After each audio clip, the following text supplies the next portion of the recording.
ሰላም እንዴት ናችሁ? በዛሬ ቪዲዮ የኢንሹራንስ ኤጀንት ለመሆን በዋናነት 5 መስፈርቶች አሉ። አንደኛ ኢትዮጵያውያን መሆን አለባችሁ። እንደምታውቁት እንግዲህ የፋይናንሻል ሴክተሩ ለኢትዮጵያውያን ብቻ የተፈቀደ ነው። አሁን በቅርቡ ግን የባንኩ ዘርፍ ለፎሬነርስ ተፈቅዷል። የኢንሹራንሱ ግን ገና ስለሆነ አሁን ባለው ሁኔታ ኢትዮጵያውያንስ ብቻ ናቸው ኢንሹራንስ ካምፓኒ ማቋቋም የሚችሉት። የኢንሹራንስ ኤጀንትም መሆን የሚቻለው ከኢንሹራንስ ሰርቪስ ጋር በተገናኘ ኢትዮጵያውያንስ ብቻ ናቸው እዚህ ሴክተር ላይ መስራት የሚችሉት ማለት ነው። ስለዚህ የኢንሹራንስ ኤጀንት መሆን የሚፈልግ ሰው ኢትዮጵያዊ መሆን አለበት። አንደኛው ሪኳየርመንት ይሄ ነው። ሁለተኛው ደግሞ የሃይስኩል ትምህርታችሁን ያጠናቀቃችሁ መሆን አለባችሁ። ይሄኛው ሪኳየርመንት በትምህርት ፖሊሲ ላይ ዲፔንድ የሚያደርግ ነው። እንግዲህ ቀድሞ በነበረው የትምህርት ፖሊሲ ሃይስኩልን አጠናቋል የሚባለው የ12ኛ ክፍል ማትሪክ የወሰደ ነበረ። ከዛ በኋላ በመሃል የ10ኛ ክፍል ሆኖ ነበረ። አሁን ደግሞ እንደምታውቁት እሱም ተቀይሮ 12ኛ ክፍል ሆኗል። ስለዚህ በትምህርት ፖሊሲ ላይ ዲፔንድ ያደረገ ሆኖ የሃይስኩል ትምህርቱን ያጠናቀቀና ናሽናል ኤግዛም የወሰደ ማለት ነው። ስለዚህ ይሄ ያለው ሰው የኢንሹራንስ ኤጀንት ለመሆን አንዱ ብቁ የሚያደርገው መስፈርት ይሄ ነው ማለት ነው። ሶስተኛው ስለ ኢንሹራንስ እና ስለ ማርኬቲንግ የ2 ሳምንት ትሬኒንግ መውሰድ ይጠበቅባቸዋል። ይሄ የ2 ሳምንት ትሬኒንግ 77 ሀወር ነው። 77 ሀወር ማለት ደግሞ ከሰኞ እስከ አርብ ባለው ቀን የ7 ሰዓት ትሬኒንግ ነው የሚሆነው። ቅዳሜ ቀን ደግሞ የ3 ሰዓት ተኩል ይሆናል። ስለዚህ 2 ሳምንት ትሬኒንግ ከወሰዳችሁ 77 ሰዓቱ ይሞላላችኋል ማለት ነው። ይሄ ለመጀመሪያ ጊዜ የኢንሹራንስ ኤጀንት ለመሆን አፕላይ ስታደርጉ መውሰድ ያለባችሁ ትሬኒንግ ነው ማለት ነው። ከዛ በኋላ ግን አንዴ የኢንሹራንስ ኤጀንት ከሆናችሁ በኋላ በየጊዜው ትሬኒንግ መውሰድ አይጠበቅባችሁም። ግዴታ አይደለም። እናንተ ራሳችሁ ከፈለጋችሁ ራሳችሁን አፕዴት ማድረግ ይጠበቅባችኋል። ከዛ ውጭ ግን ከ5 ዓመት በኋላ የሪፍሬሽመንት ትሬኒንግ እንድትወስዱ ነው የምትገደዱት። ይህ የሪፍሬሽመንት ትሬኒንግ መውሰድ የሚጠበቅባችሁ የ30 ሰዓት ትሬኒንግ ነው። አሁን ባለው ሁኔታ ለ3 ቀን ነው እየተሰጠ ያለው። ስለዚህ ይህንን ትሬኒንግ የብሔራዊ ባንክ ማሰልጠኛ ተቋም አቃቂ አካባቢ ዩኔሳ የሚባለው እዛ ሄዳችሁ የ2 ሳምንት ትሬኒንግ መውሰድ ይጠበቅባችኋል። በነገራችን ላይ ለመጀመሪያ ጊዜ ለኢንሹራንስ ኤጀንት አፕላይ በምታደርጉበት ጊዜ የ77 ሰዓት ትሬኒንግ መውሰድ የሚጠበቅባችሁ ኢንሹራንስ ኢንዱስትሪ ላይ ላልሰራችሁ ነው። ኢንሹራንስ ኢንዱስትሪ ላይ ከሰራችሁ የስራ ልምዳችሁ ደግሞ በአንደርራይቲንግ ወይም ደግሞ በክሌም ማኔጅመንት ከሆነ ለ5 ዓመታት በእነዚህ ዲፓርትመንቶች ከሰራችሁ የ77 ሀወር ትሬኒንጉን መውሰድ አይጠበቅባችሁም። የስራ ልምዳችሁ ስለሚያዝላችሁ እዚህ ትሬኒንግ ውስጥ በዋናነት የሚካተቱት ስለ ኢንሹራንስ አይነትና የኢንሹራንስ አሰራር እንዴት እንደሆነ ጀነራል የሆኑ ነገሮችን ነው የምትወስዱት። ምክንያቱም በ2 ሳምንት ያን ያህል ዲቴል የሆነ ነገር ለመማር በቂ ጊዜ አይሆንም። የኢንሹራንስ ኤጀንት ለመሆን ግን መሰረታዊ የሆኑ ነገሮችን ስለ ኢንሹራንስ ትማሩበታላችሁ። እንደዚሁም ደግሞ ስለ ማርኬቲንግም ያው ሴልስ ኤጀንት ስለሆነ የምትሆኑት የተለያዩ አሰልጣኞች እየተፈራረቁ በ2 ሳምንት ጊዜ ውስጥ ያሰለጥኗችኋል ማለት ነው። እንግዲህ ስልጠናው ክፍያ አለው። የክፍያው መጠን በቀን 850 ብር ነው። ለ2 ሳምንት የሚሰጥ ስለሆነ በአንድ ሳምንት 6 ቀን ነው የሚሆነው። በሁለተኛውም ሳምንት እንደዚሁ 6 ቀን ነው። 6ኛው ቀን ግን ቅዳሜ ስለሆነ ግማሽ ቀን ነው። ስለዚህ ሁለቱ ቅዳሜዎች እንደ አንድ ቀን ይወሰዱና በቀን 850 ብር የሚከፈለውን በ11 ይባዛል ማለት ነው። ይሄ ደግሞ ሲሰላ 850 ብርን በ11 ስታበዙት 9350 ብር ይሆናል ማለት ነው። የስልጠናው ጠቅላላ ወጪያችሁ ማለት ነው። ነገር ግን ይህንን ወጪ ጠቅላላውን እናንተ ላትከፍሉት ትችላላችሁ። አብራችሁት ልትሰሩት ያላችሁት የኢንሹራንስ ካምፓኒ የተወሰነውን መጠን ራሱ ይከፍልላችኋል ማለት ነው። ይህ መጠን እንግዲህ እንደ ኢንሹራንስ ካምፓኒው የተለያየ ነው። አንዳንድ ኢንሹራንስ ካምፓኒዎች ግማሹን ይከፍላሉ። አንዳንዶቹ ደግሞ ከግማሽ በላይ ሊከፍሉ ይችላሉ። አንዳንዶቹ ደግሞ የተወሰነውን የስልጠና ወጪያችሁን ይከፍሉላችሁና ኮሚትመንት ግን ሊያስገቧችሁ ይችላሉ። አንዳንዶቹ ካምፓኒዎች ደግሞ ሙሉ የስልጠና ወጪያችሁን ሊከፍሉላችሁ ይችላሉ። ለምሳሌ አዋሽ፣ ኒያላ እንዲሁም መድን ድርጅት ሙሉ የስልጠና ወጪያችሁን ራሳቸው ይከፍሉና ነገር ግን ይህን በሚያደርጉበት ጊዜ ኮሚትመንት ሊያስገቧችሁ ይችላሉ። ከነሱ ጋር አብራችሁ እንድትሰሩ ለ2 ዓመታት ሊሆን ይችላል፣ ከዛም በላይ ሊሆን ይችላል፣ ወይም ከዛም በታች ሊሆን ይችላል። እንደየካምፓኒው ይለያያል። በነገራችን ላይ የመድን ድርጅት የኢንሹራንስ ኤጀንት በምትሆኑበት ጊዜ ትሬኒንጉ የሚሰጣችሁ ለ12 ቀን ሳይሆን ለ20 ቀናት ይሆናል። አራተኛው ደግሞ በእምነት ማጉደል ምክንያት በፍርድ ቤት የተፈረደባችሁ መሆን የለባችሁም። አምስተኛው ደግሞ ፕሮፌሽናል ኢንደሚኒቲ ኢንሹራንስ መግዛት ይጠበቅባችኋል። ፕሮፌሽናል ኢንደሚኒቲ ኢንሹራንስን የምትገዙት የንብረት ኢንሹራንስ ኤጀንት መሆን ከፈለጋችሁ የ20 ሺህ ብር ፕሮፌሽናል ኢንደሚኒቲ ኢንሹራንስ ፖሊሲ መግዛት ይጠበቅባችኋል። ይህ ማለት 20 ሺህ ብር ሙሉ ትከፍላላችሁ ማለት ሳይሆን የ20 ሺህ ብር ከቨር ያለው ፕሮፌሽናል ኢንደሚኒቲ አሁን ባለው ሁኔታ እንደ ኢንሹራንስ ካምፓኒው ቢለያየም ከ300 እስከ 500 ብር ድረስ ነው ፕሪሚየም መክፈል የሚጠበቅባችሁ። ህይወት ነክ ኢንሹራንስን መስራት ከፈለጋችሁም እንደዚሁ በተመሳሳይ የ20 ሺህ ብር ፕሮፌሽናል ኢንደሚኒቲ ኢንሹራንስ መግዛት ይጠበቅባችኋል። ፕሪሚየም መጠኑ አስቀድሜ እንደነገርኳችሁ ነው። ሁለቱንም እንስራም ካላችሁ ትችላላችሁ፣ መብታችሁ ነው። ስለዚህ ሁለቱን እንስራ ካላችሁ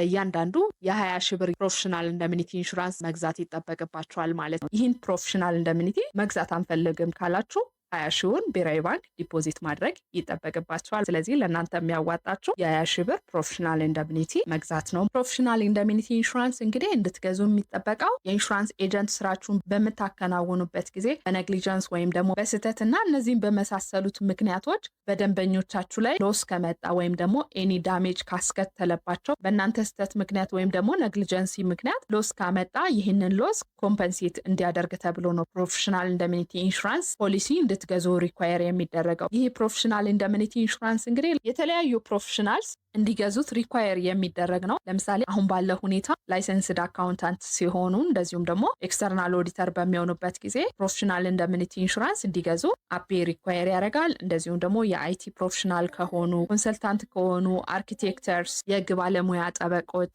እነዚህን የመሳሰሉት የተለያዩ የሙያ ስራ የሚሰሩ ፕሮፌሽናል ስራቸውን በሚሰሩበት ጊዜ ለሚፈጽሙ ስህተት ወይም ደግሞ በኔግሊጀንሲ ምክንያት በደንበኞቻቸው ላይ ለሚመጣው ሎስ የሚሆን ከቨር ነው ማለት ነው። ስለዚህ እናንተም የኢንሹራንስ ኤጀንት ሆናችሁ በምትሰሩበት ጊዜ በእናንተ ስራ ምክንያት በደንበኞቻችሁ ላይ የሚመጣ ሎስ ካለ ያንን ሎስ ኮምፐንሴት የሚያደርግ ነው ማለት ነው ፕሮፌሽናል ኢንደምኒቲ። ይህንን የኢንሹራንስ ኤጀንት ስራውን መስራት ስትፈልጉ ልክ ስትወስኑ ከአንድ ኢንሹራንስ ካምፓኒ ጋር አብራችሁ ነው መስራት ያለባችሁ። ይህ ግዴታ ስለሆነ ከምትፈልጉት ኢንሹራንስ ካምፓኒ ጋር በመሆን ከአንድ በላይ ኢንሹራንስ ካምፓኒ ጋር መስራት አይቻልም። አንድ ኢንሹራንስ መርጣችሁ እናንተ በሚመቻችሁ ማለት ነው ከዛ ኢንሹራንስ ካምፓኒ ጋር ትነጋገሩና ኢንሹራንስ ካምፓኒው ለብሔራዊ ባንክ ደብዳቤ ይጽፋል ማለት ነው። እናንተ ደግሞ ብሔራዊ ባንክ ሄዳችሁ ማመልከቻ ታስገባላችሁ። በማመልከቻችሁ ላይ ስማችሁን፣ የምትሰሩትን ነገር እንደዚሁም ደግሞ ያላችሁን የትምህርት ማስረጃችሁን እንዳልኳችሁ ሚኒመም የሚያስፈልገው የሃይስኩል ትምህርቱን ያጠናቀቀ ሰው ይህንን ስራ ለመስራት ብቁ ስለሆነ የትምህርት ማስረጃችሁን ማስገባት ይጠበቅባችኋል። 2 የቅርብ ጊዜ ፓስፖርት ሳይዝ የሆነ ፎቶዋችሁን ማስገባት ይጠበቅባችኋል። እንደዚሁም ደግሞ ሲቪም ማስገባት ይጠበቅባችኋል ማለት። በነገራችን ላይ የኢንሹራንስ ኤጀንት ሆኖ ለመስራት የግድ ኢንዲቪጁዋልስ መሆን አይጠበቅባችሁም። ፓርትነርሺፕ መስረታችሁ መስራት ትችላላችሁ። ፓርትነርሺፕ ሲሆን ሲኦ ወይም ደግሞ ዋና ስራ አስፈጻሚው ሃይስኩል የጨረሰ መሆን አለበት። ማመልከቻን በምታስገቡበት ጊዜ ብሔራዊ ባንክ የዋና ስራ አስፈጻሚውን የቅርብ ጊዜ ፎቶና ሲቪ ማስገባት ይጠበቅባቸዋል ማለት ነው። ከዛ ባለፈ ለመጀመሪያ ጊዜ የኢንሹራንስ ኤጀንት ላይሰንሱን ለመውሰድ ብሔራዊ ባንክ በምትሄዱበት ጊዜ ኢኒሻል ኢንቨስቲጌሽን ፊ መክፈል ይጠበቅባቸዋል። ስለዚህ የኢንቨስቲጌሽን ፊ 750 ብር ለመጀመሪያ ጊዜ ስታመለክቱ ማለት ነው። ላይሰንሲንግ ፊ ደግሞ 1500 ብር ትከፍላላችሁ ማለት ነው። ስለዚህ ለመጀመሪያ ጊዜ የኢንሹራንስ ኤጀንት ለመሆን የሚያስፈልጋችሁ እነዚህ ሪኳየርመንቶች ብቻ ናቸው ማለት ነው። ብዙ ከባድ ያልሆነ መስፈርቶች ናቸው ያሉት። በየአመቱ ላይሰንሱን ማደስ ይጠበቅባቸዋል። ላይሰንሱን በምታሳድሱበት ጊዜ የሪኒዋል 1500 ብር ነው መክፈል የሚጠበቅባችሁ። ኢንቨስቲጌሽን ፊ አንድ ጊዜ ብቻ ነው የሚከፈለው፣ በየአመቱ መክፈል አይጠበቅባችሁ። ትሬኒንግም ለመጀመሪያ ጊዜ ከወሰዳችሁ በኋላ በየ5 አመቱ ብቻ የሪፍሬሽመንት ትሬኒንግ ትወስዳላችሁ። የ30 ሀወር ነው የሚለው፣ ነገር ግን አሁን ባለው ሁኔታ በ3 ቀን ነው የሪፍሬሽመንት ኮርሱ እየተሰጠ ያለው። ስለዚህ ላይሰንሱን ካወጣችሁ ከ5 አመት በኋላ የሪፍሬሽመንት ትሬኒንግ መውሰድ ይጠበቅባችኋል። እንግዲህ ላይሰንሱን በምታድሱበት ጊዜ ከአዲስ አበባ ውጭ ከሆናችሁ ለሪኒዋል አፕላይ ስታደርጉ እዛው ክፍለ ሀገር ሆናችሁ አፕላይ ማድረግ ትችላላችሁ፣ ወይ ለምትሰሩት ኢንሹራንስ ካምፓኒ ሜል ማድረግ ትችላላችሁ። ካልፈለጋችሁ ደግሞ ለብሔራዊ ባንክ ቀጥታ ሜል ማድረግ ትችላላችሁ ማለት ነው። ለእናንተ በሚመቻችሁ መልኩ ማድረግ ትችላላችሁ። የግድ በአካል ቅረቡ አትባሉ። እንግዲህ እንዳልኳችሁ ይህ ላይሰንስ በየአመቱ መታደስ አለበት። ላይሰንሱ ኤክስፓየር ካደረገ በኋላ በአንድ ወር ጊዜ ውስጥ ላይሰንሱን ካላደሳችሁት 1000 ብር ቅጣት አለ። ስለዚህ እሱን እንዳትቀጡ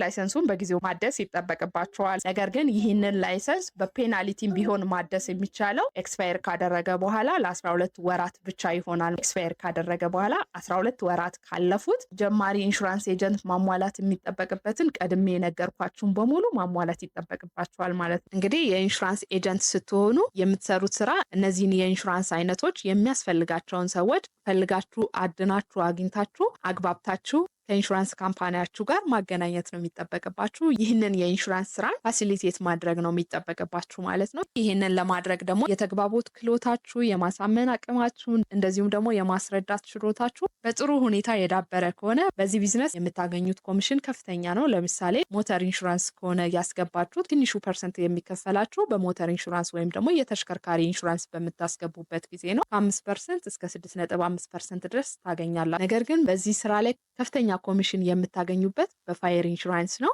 በፋየር ኢንሹራንስ እንግዲህ ልታስገቡ የምትችሉት የቢዝነስ አይነቶች ፋብሪካዎች ሊሆኑ ይችላሉ፣ ህንፃዎች ወይም ደግሞ ቤቶች ሊሆኑ ይችላሉ።